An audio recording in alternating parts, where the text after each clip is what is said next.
It is week 4 of the Israel-Gaza war. The Palestinians in Gaza had one of the worst weekends. Israel started the second phase of the war with its much-anticipated ground invasion. Internet and communication services were cut off and parts of Gaza were completely shelled to the ground. What remains in Gaza are streets full of rubble and remnants of what once used to be bustling neighborhoods. I'm going to take you to Gaza and show you how it looks like now.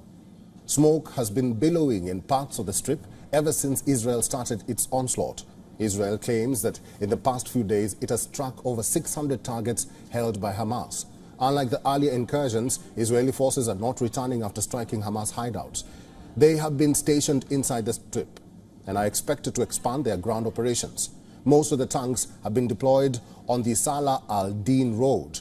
This is a road that connects the northern tip of Gaza and ends in the far south of Gaza. The Israeli troops have rolled in with their tanks. According to the footage released by the IDF, their forces have also deployed armored bulldozers in parts of Gaza. Israel is focusing on the complex tunnel system built by Hamas. In fact, a number of militants were shot dead after they tried to exit a tunnel near the Erez crossing. This new phase of assault comes as fierce artillery strikes continue to pound the region. Some people had to resort to camping outside hospitals. Footage released by the Palestine Red Crescent shows displaced families sleeping outside the Al-Quds hospital. However, the hospital could not provide much respite. Shortly after Israel's warnings, raids were conducted just 50 meters from the hospital. Many around the compound were left aghast and in shock. We can confirm that internet and phone operations resumed in parts of Gaza on Sunday. But during the communication lull, ambulances were forced to look for smoke rising into the air to locate the site of an airstrike.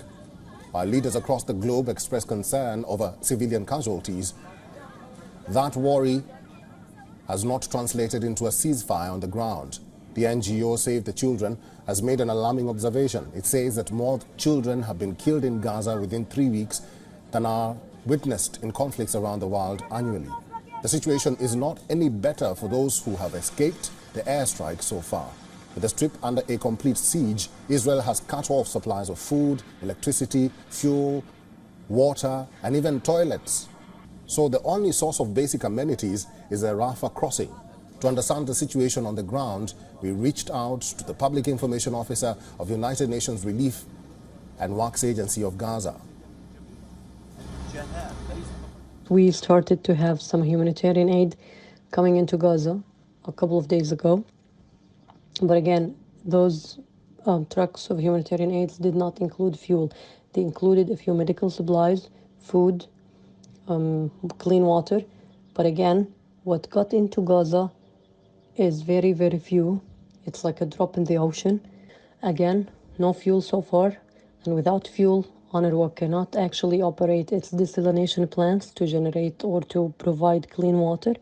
We cannot operate our water wells to get water for people to use for their daily life. We cannot move our trucks, our vehicles. These vehicles are important to transfer the humanitarian support from one place to another. WION is now available in your country. Download the app now and get all the news on the move.